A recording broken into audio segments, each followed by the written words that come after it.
Welcome to this video.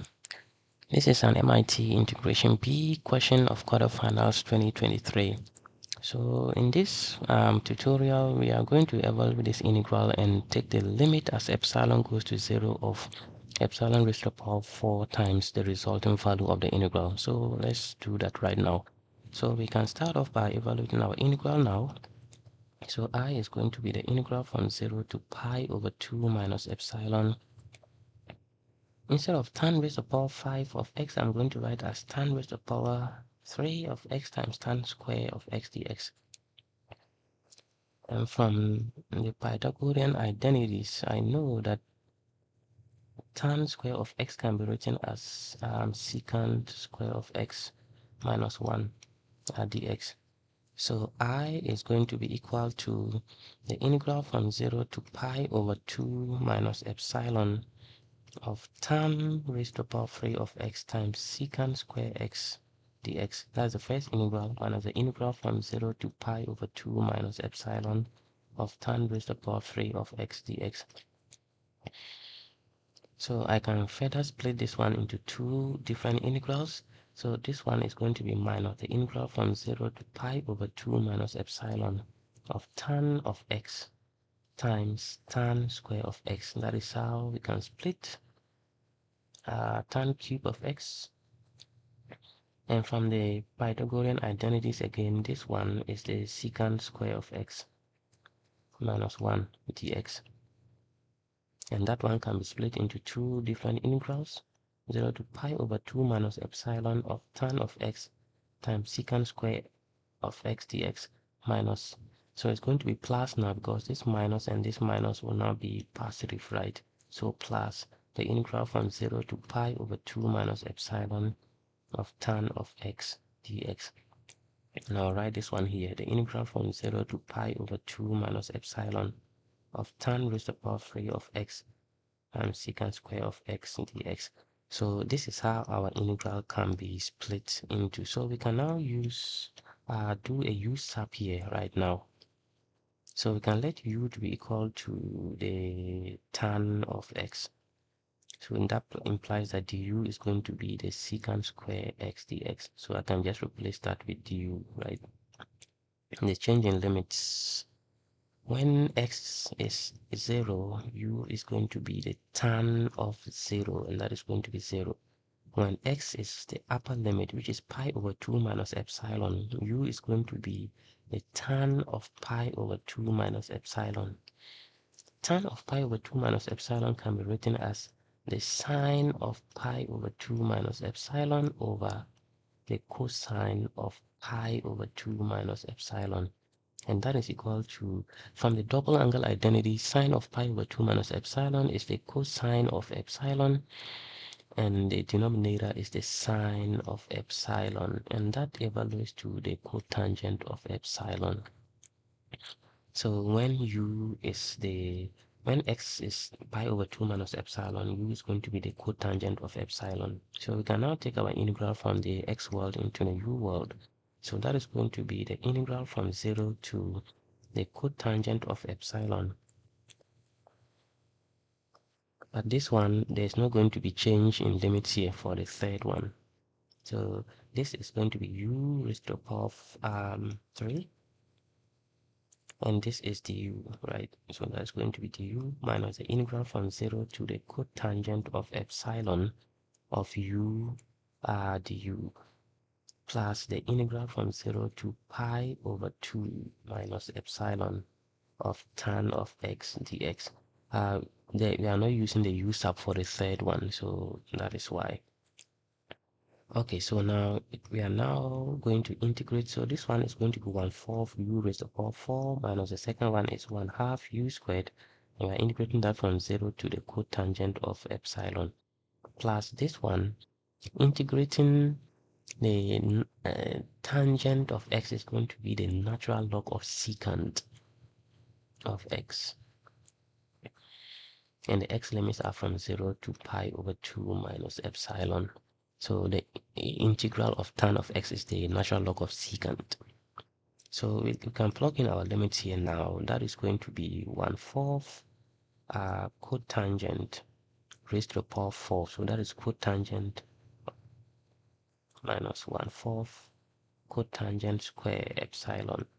That is plugging in our upper limit. The lower limit is going to be 0 for this one. And then the upper limit for this one is going to be the natural log of the secant of pi over 2 minus epsilon minus, this is going to be 0 because secant of 0 is 1 and natural log of 1 is 0. So we are good as it is now. But secant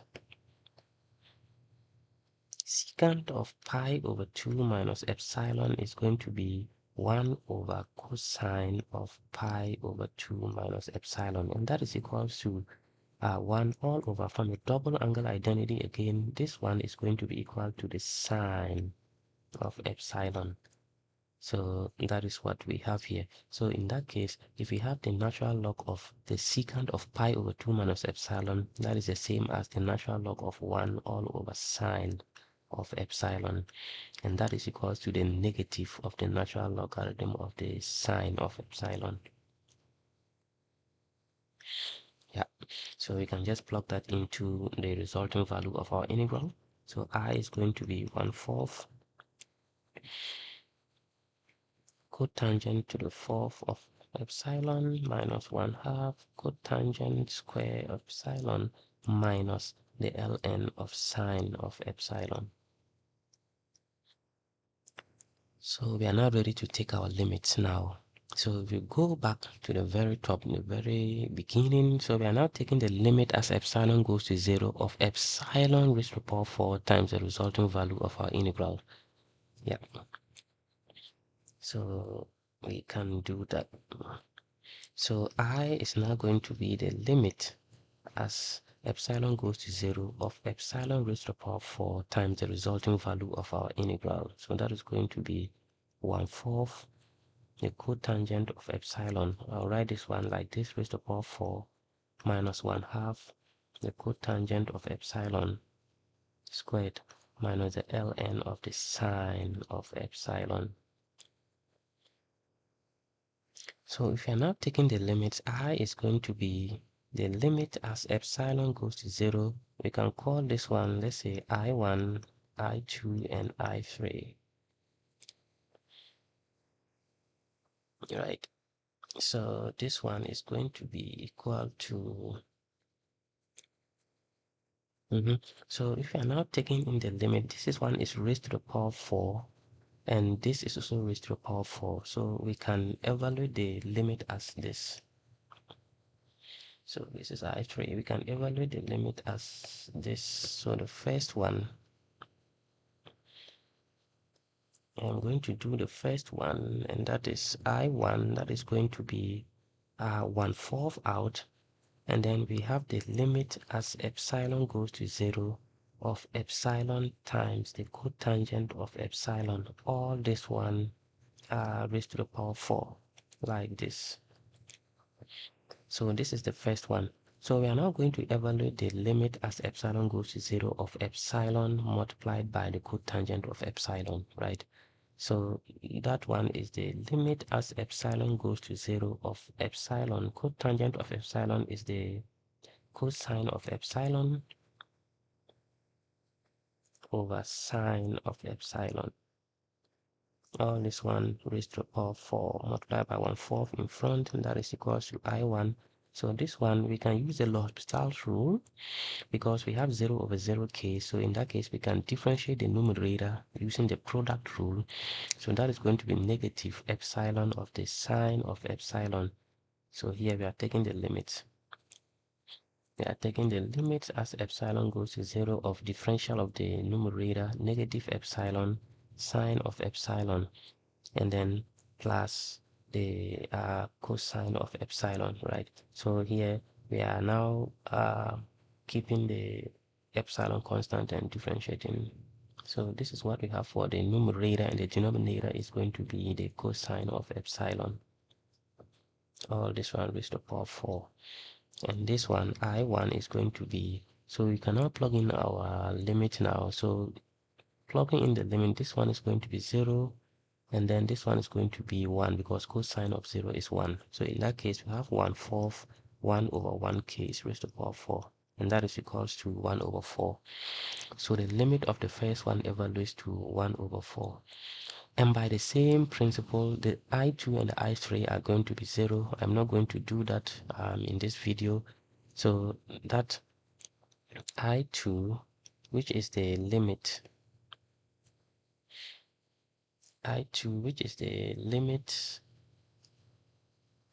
of epsilon raised to the power 4. So we have 1/2 the limit as epsilon goes to 0 of epsilon raised to the power 4 times the cotangent square of epsilon. This one is going to evaluate to 0.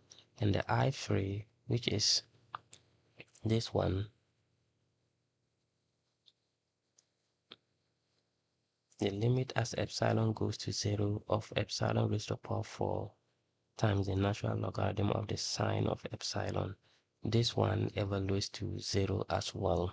So you can check these ones out. These ones will be equal to 0. But for the first term, the limit of the first term is going to be 1. So that leaves our integral to just 1/4. That is the answer to our integral here. So our integral I is just going to be the limit of the first one. That is the limit as 1/4, the limit as epsilon goes to 0 of epsilon multiplied by the cotangent of epsilon. All this one raised to the power 4, and that evaluates pretty nicely to 1 over 4. And that is equal to the value of our integral. Therefore, I, which is equals to the integral from 0 to pi over 2 minus epsilon of taking the limit as epsilon goes to 0. This one evaluates nicely of tan raised to the power 5 of x dx.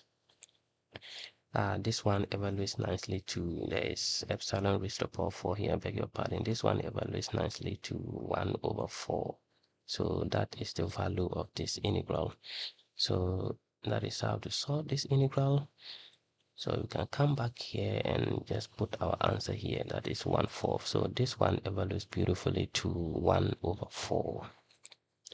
So if you really find this video helpful, make sure to give me a thumbs up and subscribe to my channel for more engaging content from Calculus Diaries. I thank you so much, and I will see you in the next one. Bye bye.